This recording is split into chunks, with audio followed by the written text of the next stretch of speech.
Hello everyone, তোমরা সবাই কেমন আছো? আমি কিন্তু একটুও ভালো নেই, কারণ প্রচণ্ড ঠান্ডা সর্দি লেগেছে। আর কাশির ওষুধ, ঠান্ডার ওষুধ খেতে আমি একদমই পারি না। তাই আমার বাবার কাছে শেখা একটা চা আমি আজকে বানিয়ে নিচ্ছি। তার জন্য বেশ কয়েকটা তুলসী পাতা তুলে শুকিয়ে নিয়েছিলাম।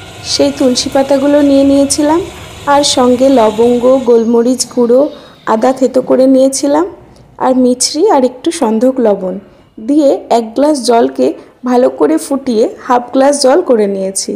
সন্ধেবেলায় খুব খিদেও পেয়েছিল, তাই চায়ের সঙ্গে খাওয়ার জন্য আমি একটু চিড়ে ভাজা করে নিচ্ছি। তার জন্য প্রথমেই সর্ষের তেলে কাঁচা বাদাম ভেজে তুলে রেখেছি, তারপর কারি পাতাও বেশ কিছুটা ভেজে তুলে রেখেছি। চিড়ে ভাজায় কারি পাতার ফ্লেভারটা আমার খুব ভালো লাগে, তাই একটু বেশি করেই ভেজেছি। এরপরে ওই তেলেই কালো জিরে আর এমনি গোটা জিরে ভালো করে ভেজে নিয়ে তার মধ্যে লঙ্কা কুচি আর আদা কুচি দিয়ে আরও খানিকক্ষণ ভেজে নেব। এই আদা কুচিটার জন্য ঠান্ডা লাগাতেও খুব কাজে দেবে কিন্তু, আর খেতেও খুব মুখরোচক হয়।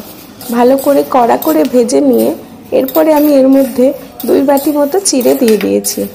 এবার চিড়েটা দিয়ে বেশ কিছুক্ষণ মিডিয়াম আঁচে ভালো করে ভেজে নিতে হবে।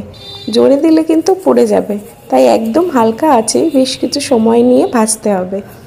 তেলটা ভালো করে চিড়ের সঙ্গে মিশে যাওয়ার পরে এর মধ্যে দিয়ে দিয়েছি স্বাদ মতো লবণ। লবণটাকেও ভালো করে চিড়ের সঙ্গে মিশিয়ে নিচ্ছি। এইবার মোটামুটি লাল হয়ে গেলেই এর মধ্যে বাদাম আর কারি পাতাটা দিয়ে ভালো করে মিশিয়ে নামিয়ে নিলেই তৈরি হয়ে যাবে মুখরোচক চিড়ে ভাজা। চায়ের সাথে এটা সন্ধ্যাবেলা খেতে কিন্তু বেশ ভালো লাগে। এটাকে কিন্তু বেশ কিছুদিন স্টোর করেও রাখা যায়। এয়ারটাইট কন্টেনারে ভালো করে স্টোর করে রাখলেই অনেক দিন পর্যন্ত ভালোও থাকে আর মুচমুচেও থাকে।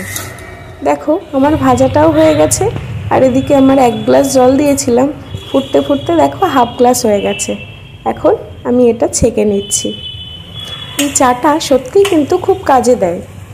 এই চাটা বেশ কিছুদিন নিয়মিত খেলে ভেতরে জমে থাকা কফটাও বেরিয়ে যায়।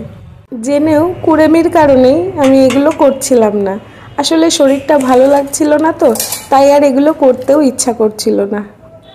বাবার অনেক বকা শোনার পরে তাই আজকে বানিয়ে নিয়েছি, আর সঙ্গে নিয়ে নিয়েছি মুচমুচে চিড়ে ভাজা। এটা তো আমার খুব ভালো লাগে। তোমরাও কি এরকম চায়ের সাথে চিড়ে ভাজা খাও? অবশ্যই জানিও। আজকের মতো এই পর্যন্তই, দেখা হবে পরের কোনো ভিডিওতে। আর কেমন লাগলো ভিডিওটা অবশ্যই জানিও।